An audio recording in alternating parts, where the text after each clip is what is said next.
All right, welcome back to the Weekly Mash. We are thrilled to sit down once again in person Woohoo! this time with author Eris Marriott, the mind behind Magic Bites and the sweeping Sunfall series. Like we said, we've already explored Adelaide's Rise, Finch's Return, and Gods Who Watch from the Shadows. But this time, we're going to dig even deeper. And then we're hoping to get some non-spoiler little hinties about book 3 that is set to release in the spring. Eris, thank you so much for joining us. We're so excited to see you in virtual person this time. And yeah, if you want to take a second and introduce yourself for those that maybe didn't catch your written interview and tell us a little bit about your work, and then we'll ask you some fun questions here. Yeah, no, first of all, thank you for having me again, this time in this format. Super excited. So for those that haven't seen my stuff yet, my name is Eris Marriott, and I am author of both The Tales of the Shadowfolk, which is the series we're talking about today. I also have a YA series called Tales of the Celiento. They are set in the same world, though you don't have to read either one to know what's happening. It's just like the same folklore, same mythology, and same language. But those are my two sort of quote unquote claims to fame, which are far from fame, but they're there. So yeah, so that's kind of what I'm known for. And as I was telling our lovely hosts, I have several dogs, all of whom are probably going to at least make one or two appearances just because that's how they are, or at least you'll hear of them. So yeah, I've got three dogs. I'm babysitting my mom's today too, so I've got 6 in the house, and I've also got a horse, a rabbit, 2 snakes, and chickens, and 2 cats. So I've got a little bit of a zoo. So yep, Yeah. yep. No, It's a I fun get little called the thing. funny farm because I literally live like on an old farm in an old hay barn. Oh, there And you go. yeah, it's pretty There you cool. go. And we're always getting animals.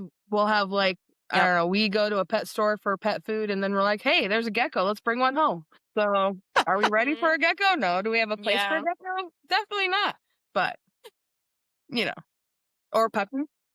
Like Pretty collecting accurate. infinity stones, but it's I mean, dogs and be animals worse. and Books and animals or like illegal substances. Yeah. there you go. There you Yeah, it's a there fair you trade. go. I like the animals and books Me better. too. And there's Right? you get stuff out of them. Yeah. Yeah, you do. Yeah. Seriously, Eris, thank you so much for being here. We're so excited. Your website greets readers as welcome. Oh, you're gonna have to help me with that one. Tyrladan. What she said. So that's the world that everything's set in. So like my gods are responsible for having created a broader universe. It's shaped like a tree. And what it is the different branches lead to different Ooh. worlds. And then in the center, it's kind of like a nest almost, where it's got the main worlds that you read of in there.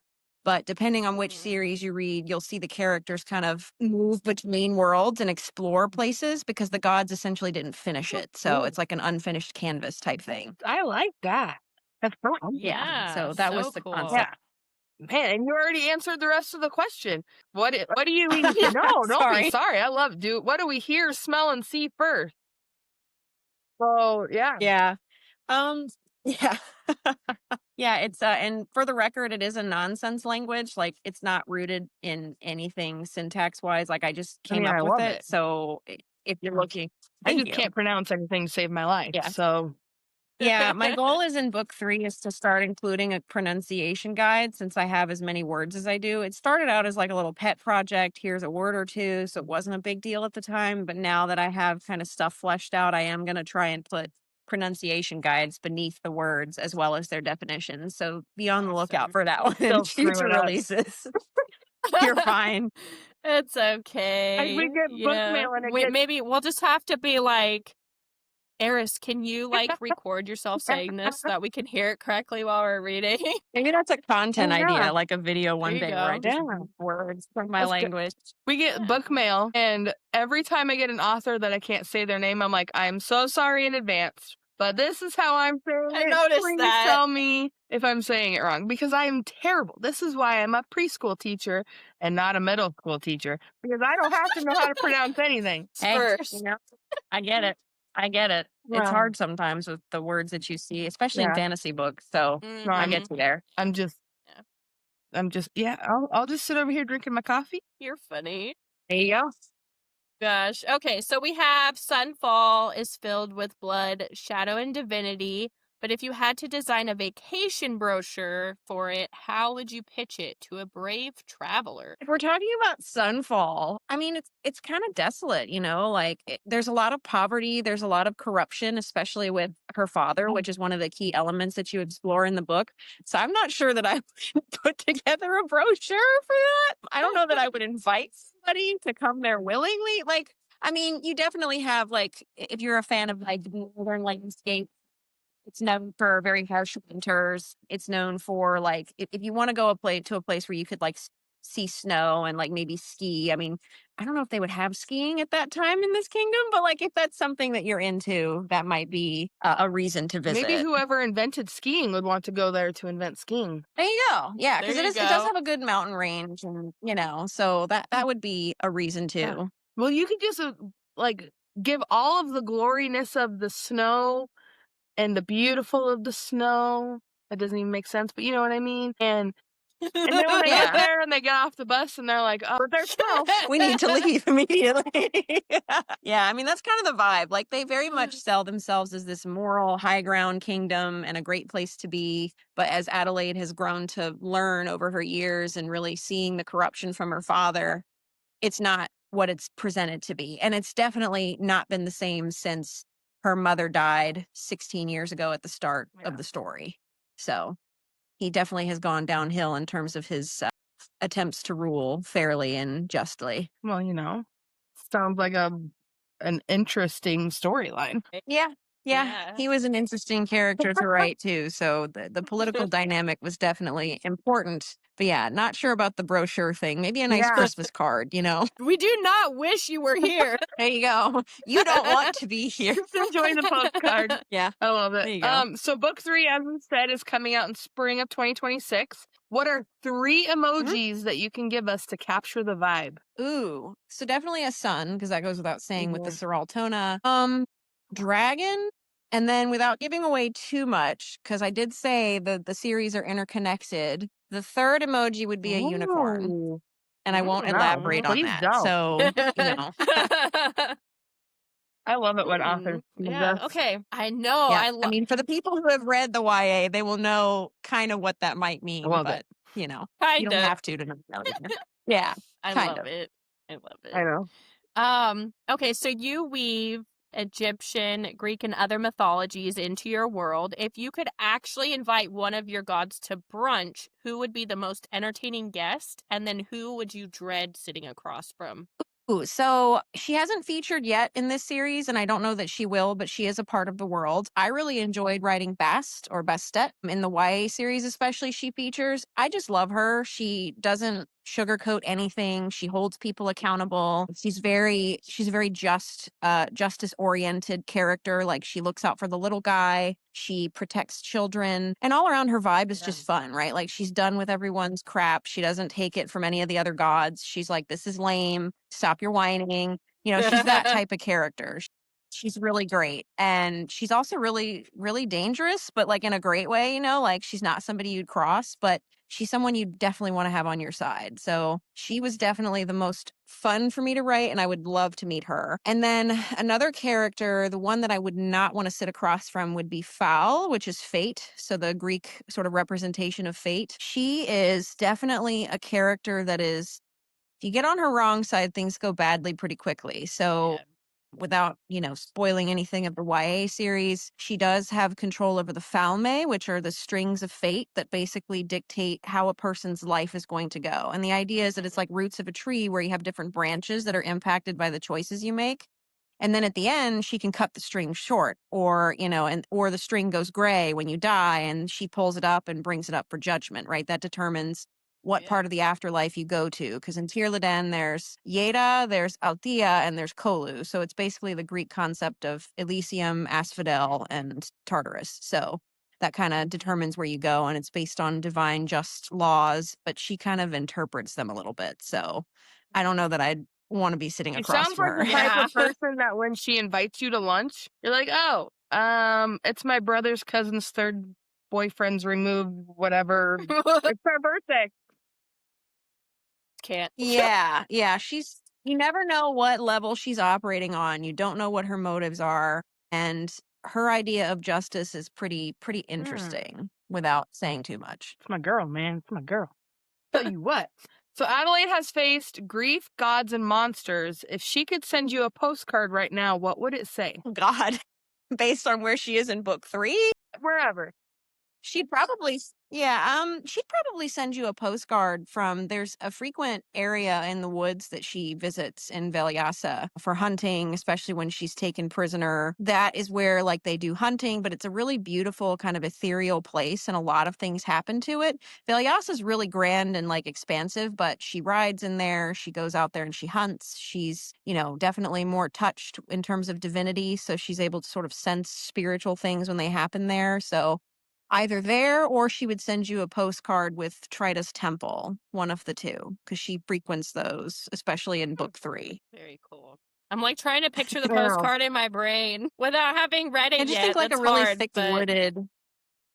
Yeah. Yeah, you really see it featured heavily in the end of book 2, well, mid to end, I would say. And then book 3, it becomes a really, really lush space for things to happen. So I might have to go shopping today. I'll tell you what. I know. I always have, so I have like 2 different experiences. Like I love reading the book before we get to interview the Yeah. authors, but I also really love reading the book, knowing your thoughts behind how you developed what you developed, and like the background of it is an experience that like when we were younger, we didn't have that at all. Like we didn't know the authors in any type of way except for the picture on the back of the book. Yeah. So I almost think not reading Yeah. it yet is a more like entertaining experience. And so I know that like Yeah. our conversation will be in the back of my brain while I'm reading, Yeah. and it'll just make the experience so much better. I agree. Yeah. Plus, you know I'm where to find excited. me if you have Always. questions, so that helps Right? too. Yeah. Yeah. You didn't have that opportunity before either. You can be like, what did you mean by that? Yeah. Yeah. It's great so now cool. because like authors like And that's what I love Yeah, most the about. community is just amazing. Yeah, that's what I love most about like the indie world is, and I know that anybody else could probably develop the relationships, but especially the relationships that we get to build with you guys. It's so cool because then we could be like, hey, how close are you to this book coming out? And you'd be like, well, yeah. Here's some promo stuff if you want to look at it. And we're like, duh. So that's our favorite part is getting like the behind the scenes stuff. So Yeah. It's Okay. super cool. yeah, I love it. we're happy to give it. we're happy to be here. It's a friendly mutual exchange of goodies. 100%. I'm glad you feel that way. All right. So Yeah, I at least feel that way. Good. You have so much in your worlds and the mythology and your characters. Do you see yourself as a plotter, a pantser, or a chaos gremlin when you're drafting your stories? Definitely a chaos gremlin. So I don't want to say I'm a straight pantser, right? Because I do sit down. So Magic Bites originally was just kind of an exploration to see if I could do it, right? I'd never thought about writing anything with vampires. I had done my YA Grimdark and I realized I wanted to build out my world more. And so this was kind of an exploratory way to do that. That being said, I didn't necessarily have a solid plot in mind, but I did sit down for the better part of a year or two thinking about political motive and why would this character care about, whether or not she had power? What sort of limitations do the vampires have? What sort of weaknesses do they have? What sort of weaknesses would Adelaide have? Right. So I don't want to say I went into it just pantsing because there was a lot of prior thought that went into the novel. That being said, I'm not the type of person where I can write out a very detailed, hey, this is what happens on chapter whatever, because I mean, just now, not now, but like in the last couple months when I sat down to plot out book 3, I had a very solid idea of the structure. I wrote down the key plot things that happen that I need to make sure there's continuity. And already I've kind of veered a little bit from that. Like I still have the key plot points that I have to answer, but sometimes your characters just have different ideas or you realize in the moment, hey, this doesn't hit the way that I think it should, or maybe I'm spending too much time on this topic and really the character would care more about this instead, right? Like you have to be very cognizant of what their wants and needs are as well, rather than just the author telling point A, B, and C. So I say chaos gremlin just because I do a little bit of both and I just let the story naturally evolve. And then obviously it goes through the editing rounds and beta and all that stuff to make sure. And then I let it loose. I think that's another one of my favorite things about indies is they don't have to follow expectations. Like, you can write your book the Right. way Yeah. you want to write it and not worry about, Mhm. like, the what am I trying to say? Like, the backlash you'll get from the company to be like, "No, this is what you need in Yeah. this book right now." Yeah. Yeah, I prefer that freedom. I like to let my characters tell me what Mhm. they would do. And we've heard that a lot. Like, that's probably the number one thing that everybody we interview says is that they let their characters run the story, that you're just the vessel that types it out. So, Yep. Right. Yep. Mhm. Yeah. it's Yeah. yeah. What's the weirdest Well, there's Oh, Yep. go ahead, also a sorry. No, sorry, go Ash. ahead. There's a preconceived notion that being traditionally published is the better, like that's the what everybody wants to do. And that's not really the case because there are indie Yeah. authors that are publishing their own work not because they have to, but because they want the Mhm. creative freedom. Like they Yeah. want to be able to do what they want to do. So I think that's something that a lot Yeah. of people don't understand or don't see in the way that maybe somebody that's deep into the indie world can actually Yeah. notice. Mhm. Me I too. agree. What's the weirdest Google search you've done while writing this series? Okay. All right. That's a good question because, okay, so on the one hand, I don't really have to Google too much because it's like Yeah. my own world. But the weirdest thing was trying to decide like what sort of period I wanted the clothing to Yeah. be in.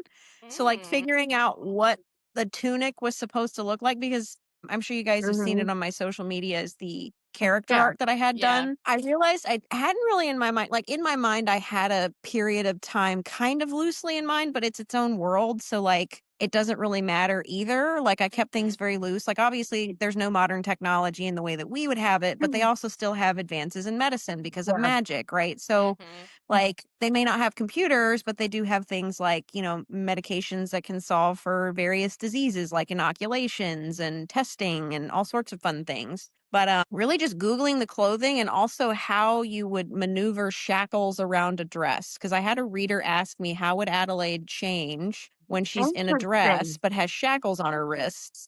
And I was like, well, probably either sleeveless gowns or they would like unlink it in the center, let her slide her sleeves on with guards around because her power Yeah. is really the thing they're Mhm. trying to repress, not her hands. Like, obviously she can fight, but if she's surrounded by 5 vampires and her power isn't there, then that's really the main concern. But, just the mechanics of clothing like that, Right. not just like what it looks like, but logistically how it fits around those things felt Yeah. weird to me. Unfortunately, I don't have any good things that would land me on a list, so I don't write that yet, but, But I if I think get that's there, really I'll interesting let y'all too, know. though, because that's Yeah. not what I was expecting for you to say. Mm-hmm. Yeah. It wasn't a question I was expecting to get, but at the same time, it was like something I kind of took for Right. granted. So, like, I wanted to kind of answer that question Mm-hmm. and be able to like explain the logistics of those dresses. Cause in my mind, I knew what they looked like, but I had to kind of Google it to explain what the different Mhm. parts of the clothing were since I Right. just kind of had them in my mind. But it's like, what is this Yeah. actually called? Like, because we didn't really care about it for the plotting purpose, but Mm-hmm. it was an interesting Hmm. question to answer. That is Yeah. interesting. That is very interesting. I like it. If Adelaide could write her own memoir, what embarrassing chapter title would she include about you as her author? Oh my gosh. I know what it would be. It'd be that time my creator said she would never write a vampire novel, and yet here I am. I was very adamant once upon a time because I didn't think I could do it. I didn't know much about the genre at the time. Like, I have writer friends of mine that are laughing that I have written one now because it was just something that I swore I would never touch. So it's just ironic. Not to mention that it is, I think, the series that I think readers vibe with more generally. Like, I'm not saying that to discount my YA series. I think it's beautifully done, but it's definitely like my first foray into publishing. It's very gritty, it's very dark. It was truly an indie project where I didn't care about, any sort of standard when I wrote it. I mean, obviously I got it professionally edited, all the things, but I was just like, I'm telling this story for me. This was a story I wrote for fun, right? Like I took all the pressures off and I really focused on writing something that I would want to read, right? That I wanted to read in that moment. And I did it with something that I jokingly said I would never do. And it ends up being, the thing that I am putting even more legwork into building my world with, thinking about my mythology. It's serving as kind of the crux now for what I'm going to do with the other series, because I want to do more series with the side characters, the kids, not that they have kids, but like there are children featured in the book that I would like to grow up and have them have their own storylines at some point. So yeah, it's just funny that this has kind of become the anchor series, so to speak. When you Yeah, swore you'd that's so never do cool, it. though. Yeah, I think it's It's always great. funny how fate does something different. Like, yeah. Yeah. It was truly it's been great. You know, I'm going to finish the YA series. I've got it all plotted out, but I'm going to definitely focus the rest of the lore through this series and then building it out from there. And I think I have a better understanding of my gods and world as a result of it. So I think that's going to show in future series as well because of it. Ugh, sounds so good. I'm so excited. So Yeah. excited. My scroller is not scrolling. Every writer has that one scene that they daydream about. What's a future scene you cannot wait to draft without giving us spoilers? Because we know you won't. The ending. Well, I know I say I don't plot, but I do and I don't, right? So like the thinking part matters. So in my mind, I have already kind of seen where the series goes. I leave it loose, obviously, because the characters were all through things, but there are some scenes that I know without a doubt will happen. Like with the YA series, it already happened. There was one scene I told my friends I'd seen in my head for a decade, and I finally got there. And it was like, wow, this is great. Here it is. There's one scene at the very, very end where it all just kind of comes together. And it's a very like bittersweet moment. Like there's a happily ever after for the couple. I do promise that to all of my readers, right? It is a romance in that case. Yes. However, it's like, what is the cost of reaching that happily ever after, right? So it is Right. an emotional series. So there is a scene where something will happen, and I can give you this because I've said this. There is a quote in book 1 that will become readily apparent in book 5 as being one of the most important quotes of the series. And when it hits, it will be like this beautiful poetic thing, hopefully in the way that I intend to carry it off. Yeah. I want it to seem like it was benign but punchy quote in book 1, but it's actually the undertone of how book 5 will end, which is the penultimate book in this series. Whoa. Book 1, I'm going to be like, hey, Eris, is this the quote we were talking about? Is this the line? Maybe this is the line. And that quote has been featured on my social medias. Like I've posted some excerpts before. It is in one of the excerpts. So just know that it's there. So if readers are paying attention, and it will be almost identical, if not identical, in book 5. So when you see it, you'll know you that guys was the finish quote. this So interview. you will get I'm that going to quote go to there. Eris's social so I can go get a head start. Okay? I'll see you guys later. Screenshots, printing, highlighting.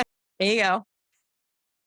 All the things. Oh gosh. Okay, so for aspiring authors that are checking out your site, what's one piece of advice you wish you'd known before publishing book 1? Really write it for you, right? Like I did the YA series for like the thrill of it, the thrill of publishing, for writing something, and that was great. And that's also important. The reason I think this series has resonated the most and created the most fun for me is I really did just sit down and thought, okay, these are the books I read. These are the things I enjoy about them. But I want to write one for me that I want to sit and read. Like I was always the author that struggled to, and I know this sounds awful. I promise I do actually reread my series. But for the longest time, I could not go reread my YA series because I was so caught up on the perfection of it.